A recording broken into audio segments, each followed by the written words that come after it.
누가 누구에게든지 악으로 악을 갚지 말게 하고 서로 대하든지 모든 사람을 대하든지 항상 선을 따르라. 항상 기뻐하라. 쉬지 말고 기도하라. 범사에 감사하라. 이것이 그리스도 예수 안에서 너희를 향하신 하나님의 뜻이니라. 아멘. 내가 정말 알아야 할 모든 것은 유치원에서 배웠다. 로버트 폴공 목사님이 쓰신 책입니다.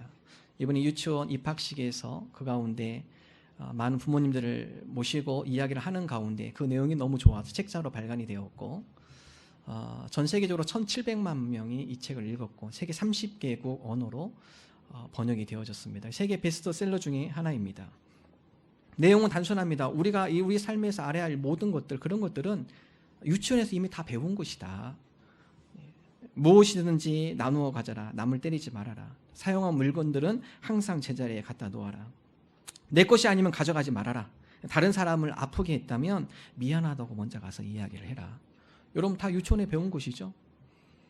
이 책을 강조하는 것은 우리가 유치원에 배운 것 그것만이라도 우리가 잘 실천하면 이 사회는 놀랍게 변화될 것입니다. 여러분 그렇죠. 우리 삶의 중요한 많은 것들은요 이미 유치원 때 다 배운 것들입니다. 약속 시간을 잘 지키는 것, 친구에게 자리를 먼저 양보할 수 있는 것, 질서를 잘 지키는 것, 거짓말을 하지 않는 것, 사이좋게 잘 지내는 것, 다 유치원 때 배운 것들이에요. 여러분 문제는요 실천입니다. 많이 알고 있지만 아는 게 중요한 게 아니라 아는 것을 얼마만큼 우리 삶 가운데 실천하느냐가 중요하다는 사실이에요. 여러분 오늘 우리가 너무나 잘 알고 있는 말씀이에요. 데살로니가전서 5장 16, 17절은요 믿지 않는 비신자들도 다 아는 말씀입니다. 항상 기뻐하라, 쉬지 말고 기도하라, 범사에 감사하라. 우리 성도들도 다 좋아하는 말씀이죠. 저희 교회에서도 신방 가면 저희가 이 액자를 준비하죠. 신방 가면 새 가족이든 이사 신방이든 저희가 이 액자를 선물로 드립니다. 너무나 좋아하는 말씀드리고 비신자도 다 알고 있는 말씀이에요. 중요한 것은 실천입니다. 얼마만큼 우리가 그것을 우리 삶 가운데 실천하고 있는가, 그 말씀 우리 삶 가운데 얼마만큼 적용하고 있는가가 중요하다는 사실입니다. 특별히 오늘 말씀은 한 가지를 더했습니다. 우리가 보통 세 가지 많이, 항상 기뻐하라, 쉬지 말고 기도하라, 범사에 감사하라, 세 가지 많이 하죠. 오늘 15절의 말씀에 항상이 하나 더 들어가 있어요. 그것은 항상 선을 따르라.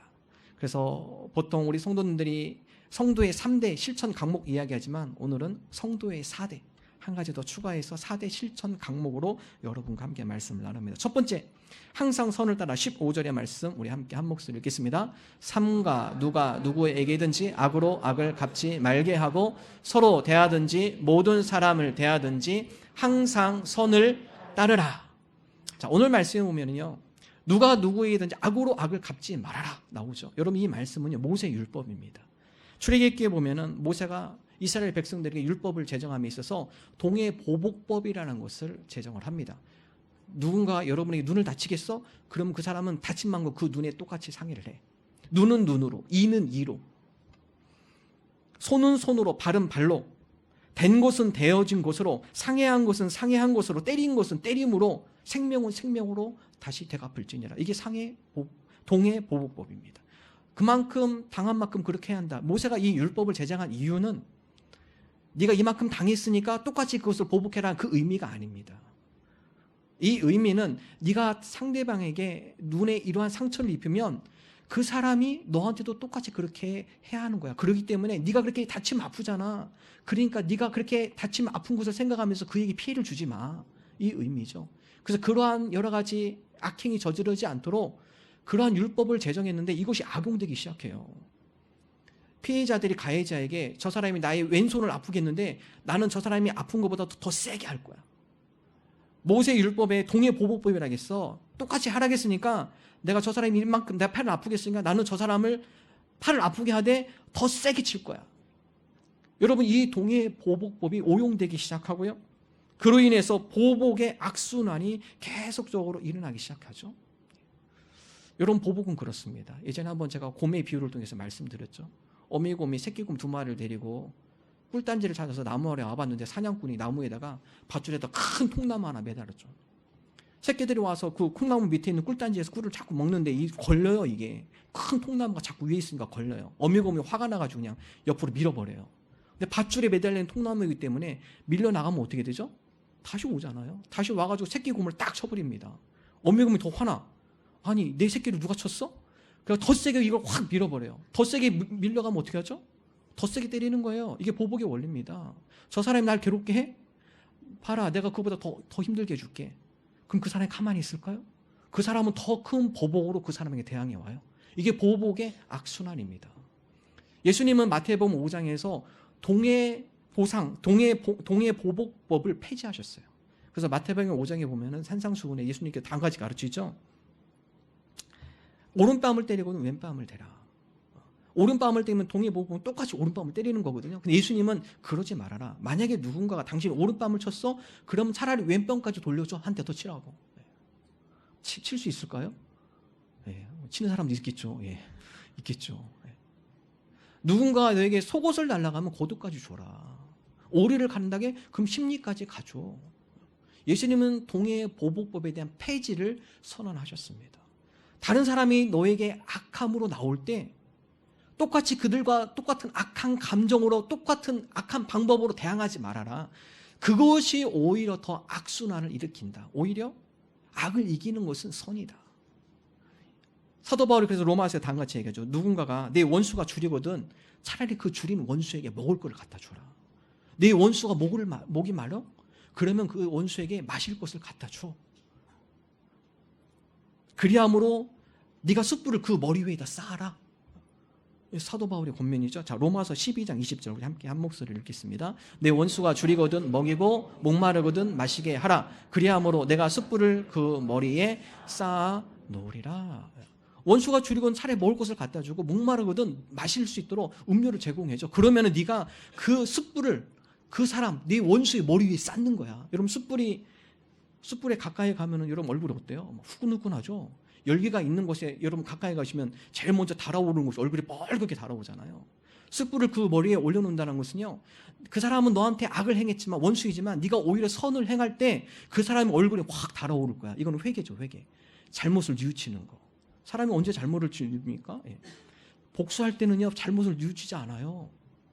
그건 나에게 여러 가지 안 좋은 것으로 다가왔지만, 악으로 다가왔지만 내가 오히려 그 사람에게 선으로 대할 때 그 사람의 마음이 열립니다. 그 사람이 잘못을 뉘우쳐요. 여러분 구약에 보면은 자기가 회개하는 그런 가운데는요 이 숯을 머리에 숯단지를 머리에 쓰고 있어요. 그 사람이 오히려 악한 자에게 선으로 대할 때 그 사람이 오히려 반성하며 회개하는 마음을 갖게 될 것이다. 그 결론적으로 다음같이 얘기해요. 로마서 12장 21절 있습니다. 악에게 지지 말고 선으로 악을 이기라. 이런 바울의 일관된 주장이에요. 선으로 악을 이겨라. 악은 악으로 이길 수 없어요. 악을 이기는 유일한 방법은요 선입니다. 선. 하나님 저 사람이 내게 악한 감정으로 나쁜 모습으로 나를 힘들게 했지만 나는 저와 똑같은 방법으로 대하지 않게 해주옵소서. 하나님 악에게 지지 않게 하시고 선으로 악을 이기는 지혜를 주옵소서. 항상 선을 따르는데 우리의 마음이 갈 수 있도록 우리의 마음을 주관하여 주옵소서. 군 시절 하면서요 저를 참 괴롭게 하는 상병이 하나 있었어요. 동국대 불교 동아리 회장. 제가 군종에 있었거든요. 이 동국대 이 불교 동아리 회장이 얼마나 괴롭혔는지 군종병 왔다고. 근데 그 사람은 계급이 높아요 저보다. 상병이고 저는 2등병이에요. 당할 수밖에 없죠. 일방적이죠. 아무리 군종이라 하더라도 상병인데. 이름도 기억나요. 김용선. 제가 20년이 지났는데도 그 이름이 안 잊어버려요. 근데 저뿐만 아니라 기독교 다니는 저희 군 사람들 다 괴롭혀요. 상병이. 근데 때마침 놀랍게도 이 김용선 상병이 봉화지겸에 걸렸어요. 이 봉화지겸 이름 모르시죠? 이 전염병인데요.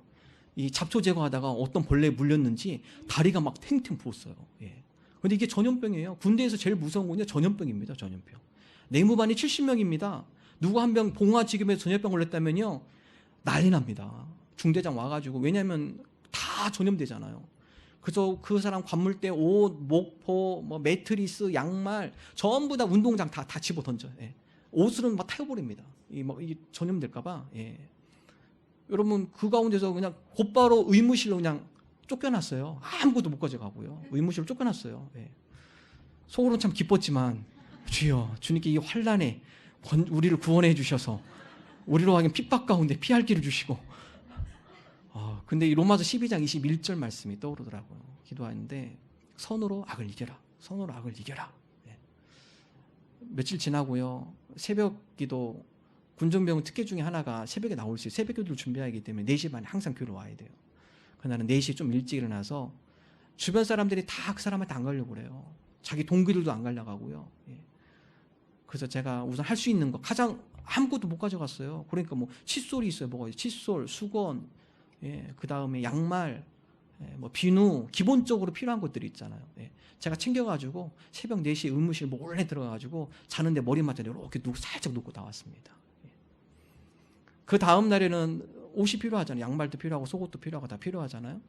저희 교회 그 군부대 군인 가족들이 있습니다. 집사님들한테 부탁해서 좀 새 옷으로 좀 갖다 달라고 해가지고 새 옷 몇 개 해가지고 쇼핑백에 담아서 그 다음날 새벽도 역시 새벽 4시에 몰래 가서 의무실에서 머리맡에 딱 놓고 나오는데 벌떡 일어나더라고요. 이분이 벌떡 일어나서 눈이 딱 마주쳤는데요. 그때 그 당황스러움, 예. 예, 그 김용성 상배의 그 얼굴을 제가 잊을 수 없어요. 설마 누가 이걸 놓고 왔을까? 아마 잠을 못 잔 것 같아요. 새벽에 누가 이걸 여기도 놓고 갔지? 예. 설마 군종병일 줄이야. 예. 근데 질리더라고요. 그 다음부터 얼마나 가깝게 지냈는지요. 예. 그렇게 미했던 사이가 마음 같아서는 막 잘됐다는 마음이 들지만도 그래도 하나님께서 선으로 악을 이기려고 했는데 내가 도울 수 있는 게 뭘까? 예. 그렇게 하니까 그 사람의 마음이 녹더라고요. 녹습니다. 예. 그 다음부터 뭐 기독교 다니는 장병들 핍박하지 않아요. 예. 예. 오히려 나는 불자이지만은 그래도 참 기독교인 모습이 있다. 인정해주고요. 예. 그래서 이 로마서 12장 21절 말씀이 진리구나. 악에게 지지 말고 선으로 악을 이길 수 있구나. 여러분 우리가 직장생활하면서 괴롭게 하는 사람이 왜 없어요? 인간관계하면서 우리의 마음을 상처 준 사람이 왜 없습니까? 여러분 똑같은 방법으로 하면요 더 악화됩니다. 성경 우리에게 그것을 이길 수 있는 유일한 방법은 그들의 방법이 아니에요. 예수님의 방법입니다. 하나님 선으로 악을 이기게 하여 주옵소서. 그런데 여러분 주의할 것이 있어요. 우리가 선을 행하다 보면요 쉽게 낙심합니다. 내가 이렇게 했는데도 저 사람 변하지 않아? 내가 이렇게 마음을 내가 다 잡고 저 사람에게 어떻게 해서라도 내가 선으로 다가려는데 어떤 변화와 어떠한 상황도 바뀌지 않아? 그러다 보면 우리가 낙심하죠. 쉽게 낙심합니다. 사도 바울은 갈라디아서 6장 9절에 다음과 같이 이야기하죠. 함께 한 목소리를 읽습니다. 우리가 선을 행하되 낙심하지 말지니 포기하지 아니하면 때가 이름에 거두리라. 그래서요 선을 행하되 낙심하지 않는 게 중요합니다. 우리가 선을 행하다가 쉽게 포기해요. 해도 안 되네. 물론 우리가 그 사람에게 선을 행하다가 그 사람이 변화 안 될 수도 있어요. 근데 성경에서 우리에게 가르쳐 주는 교훈은 반드시 열매는 있다는 겁니다. 그 사람이 변화되지는 않더라도요 그 주변에 있는 사람이 그 모습을 보고 도전받고 변화되는 케이스가 있어요. 내 마음으로는 저 사람이 변화됐으면 좋겠는데 저 사람이 아니라 하나님의 또 다른 방법은 이 사건을 통하여서 다른 어떤 누군가에게 열매가 드러나도록 하나님께서 반드시 열매를 준다라는 거예요. 우리가 선을 행하는 거 공짜 아닙니다. 하나님께서 반드시 그걸 기억하시고 하나님의 적절한 때 적절한 방법으로 하나님께서 적절한 사람에게 역사하신다라는 거예요. 그게 나를 괴롭혔던 사람이 될 수도 있고요. 아니면 그 사람 주변에 있는 사람일 수도 있고요. 회개는 나가 될 수도 있습니다. 오히려 난 그렇게 했는데 그 가운데 하나님께서 더 깊은 깨달음을 주기도 하고요. 혹은 우리 가족과 자녀들이 될 수도 있어요. 분명한 것은 선을 행하되 낙심하지 아니하고 그 가운데 인내하며 기다리는 자 반드시 하나님께서 열매를 허락해 주십니다. 오늘 저와 여러분이 이 말씀을 가지면 주님 우리가 선을 따르는데 우리 마음을 두게 하여 주옵소서. 항상 선을 행함에 있어서 낙심하지 않게 하여 주옵소서. 우리가 이러한 믿음으로 나가는 저와 여러분 되기를 주님의 이름으로 축원합니다. 두 번째 오늘 말씀 보면 잘 알고 있는 말씀이죠. 자, 16절의 말씀 우리 함께 한 목소리 읽습니다. 항상 기뻐하라. 성경에서 제일 짧은 구절이에요. 항상 기뻐하라 6자입니다. 심오한 의미가 있어요. 여러분 오늘 말씀은요. 우리로 하여금 기뻐하라. 여러분 기쁜 일이 있을 때 기뻐할 수 있는 건 다 할 수 있는 거예요. 근데 문제는 항상입니다. 항상 기뻐할 수 없는 환경, 고난 가운데 있는 환경, 어려움의 환경, 슬픔에 있는 환경 가운데도 우리가 어떻게 기쁨을 빼앗기지 않을 수 있을까요? 오늘 성경 말씀은 우리에게 기쁜 여건과 환경에서만 기뻐하는 것이 아니라 항상이에요. 항상. 그럴 때도 기뻐하지만 그러나 그렇지 않는 환경에서도 우리가 기뻐해야 한다. 이게 성도의 삶이다. 여러분 이게 어떻게 가능할까요? 많은 사람들은요, 우리가 인간의 감정에 따라 기쁨을 평가합니다. 그렇죠? 우리 감정이 기쁘고 즐거울 때 기뻐할 수 있다.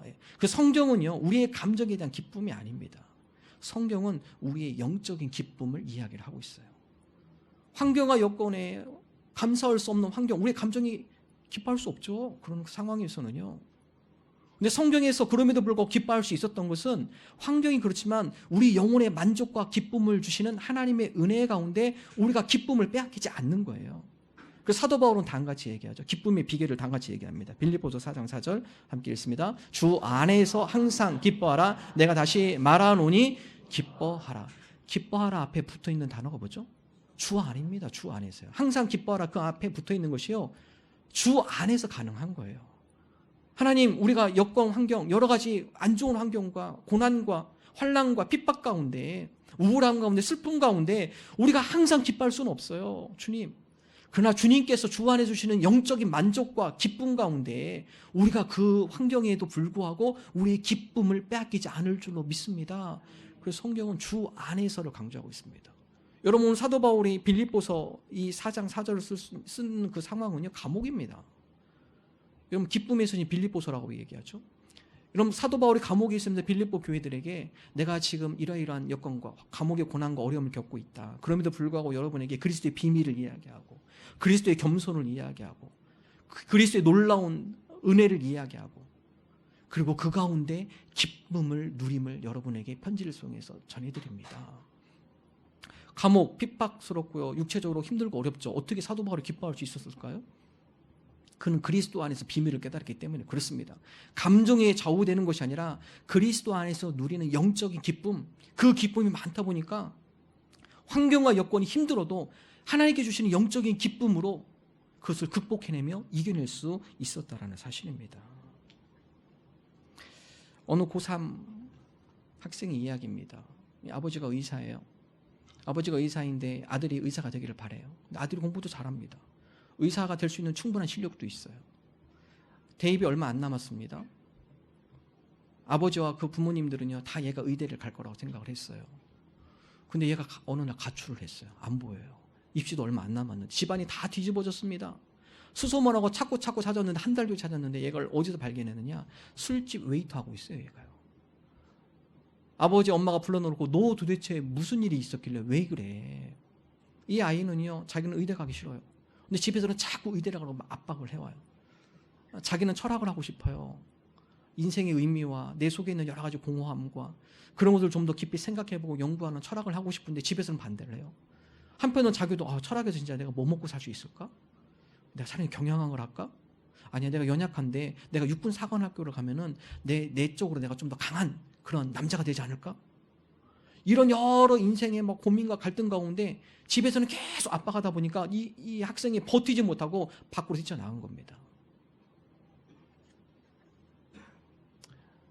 여러분, 이 학생의 고백이지만 많은 사람들이 그래요. 경제적으로 부족함이 없고 사는 거 부족함이 없고 외적으로도 봤을 때는요, 넉넉한 사람들이에요. 그럼 왠지 그들 마음속에요, 인생에 대한 무의감, 무의미함, 공허감, 우리가 왜 살아야 하나? 무엇을 위해 살아가야 하나? 덴마크의 기독교 철학가인 키엘경은 다음같이 이야기하죠. 나에게 이것을 위해서라면 죽을 수도 있겠다라는 진리, 이것을 위해서라면 내가 살 수도 있겠다라는 진리, 내가 이것을 위해서라면 나의 자신의 모든 삶을 다 바치고 싶다라고 하는 이 진리, 이것이 있는 사람은 진정으로 행복을 찾은 사람이다. 여러분, 그런 거 있나요? 야, 내가 살아가면서 이거야, 이거. 내가 살아가는 목적은 이거야. 내가 평생 동안 이거 갖고 살면은 내가 후회 없을 것 같다. 여러분, 그런 거 있으세요? 그걸 발견한 사람은 행복할 수 있대요. 그럼 사도 바울이 그 가운데 행복을 누리며 자족하며 만족하는 삶을 살아간 이유 중에 하나는요, 그리스도 안에서 자기의 사명을 발견했기 때문에 그렇습니다. 삭개오가 어떻죠? 세리였죠. 돈 많이 받았습니다. 좋은 직장 가졌고요. 그런데도 그 마음속에는 늘 공허감이에요. 돈과 직위와 좋은 집과 미래가 보장된 삶, 그것이 그 사람의 마음의 만족을 채워주지 못했어요. 삭개오가 예수님을 만나죠. 그리고서 그의 사명이 발견이 됩니다. 주님을 만났을 때 그가 갖고 있던 것들을 풀기 시작하고 어려운 이들을 도와주고 그의 인생이 반전이 되죠. 야, 내가 앞으로 이렇게 살아야겠다. 그는 살아갈 자기의 분명한 사명을 발견했어요. 그 가운데 그 마음속에 있는 매듭들이 다 풀리는 거죠. 그 가운데 기쁨을 찾게 되어진 것입니다. 여러분, 그렇습니다. 우리가 그리스도 안에서 항상 기뻐할 수 있어요. 주 안에서 우리의 사명을 발견하고 우리를 창조하신 하나님의 목적에 부르심에 합당한 삶을 우리가 살아갈 수 있기 때문에 그렇습니다. 오늘 저와 여러분이 주 안에서 기쁨을 회복하길 원합니다. 하나님, 우리가 감정으로 살아간다면은 우리 삶 가운데 기뻐할 일이 별로 없습니다. 여러분, 그렇잖아요? 여러분 삶 가운데 기뻐할 일이 몇 가지나 있습니까? 우리가 그러한 기뻐한 일에만 기뻐하고 감정의 기쁨으로만 의지하며 살아간다면 우리 인생은 기쁨은 희박한, 기쁨의 삶은 아주 희박할 수밖에 없어요. 대부분이 다 힘들고 어렵고 고난 가운데 살아가잖아요. 그럼에도 불구하고 우리가 그 가운데 기뻐할 수 있는 것은 영적인 만족과 영적인 소명을 발견할 때, 그 가운데 영적인 기쁨을 회복할 때 기뻐할 수 있는 것입니다. 주 안에서 항상 기뻐하는 저와 여러분 되시기를 주님의 이름으로 축원합니다. 세 번째, 오늘 말씀에 보면은 쉬지 말고 기도하라. 17절의 말씀을 함께 한 목소리로 읽겠습니다. 쉬지 말고 기도하라. 쉬지 말고 기도하라. 이 기도에 대해서 강조를 많이 하죠, 바울이. 쉬지 말고 기도하라. 이 의미는요, 중단 없는 기도를 의미하죠. 쉬지 말고 기도. 어떻게 쉬지 않고 기도해요? 그럼 24시간 기도하라는 말입니까? 그 의미가 아닙니다. 쉬지 말고 기도하라는 그 의미는 기도를 최대한 일상화하라는 이야기입니다. 기도를 생활화하라는 이야기죠. 하나님, 우리가 어떤 일을 시작함에 있어서 먼저 주님 앞에 이 문제를 가지고 기도하는데 힘쓰게 하여 주옵소서. 하루 일과를 시작하면 하나님, 오늘 하루 일과를 주님을 의지하며 나갑니다. 우리가 어떤 중요한 일을 할 때도 하나님, 이 가운데 주님의 뜻이 이루어지기를 원합니다. 기도하며 그 가운데 판단하고 결단하는 거죠. 그리고 그 가운데 행하는 것입니다. 기도를 우리 삶 가운데 일상화하라는 것이에요. 왜 그렇죠? 기도는 영혼의 호흡이기 때문에 그렇습니다. 기도하지 않으면요, 우리 영혼이 병드는 겁니다.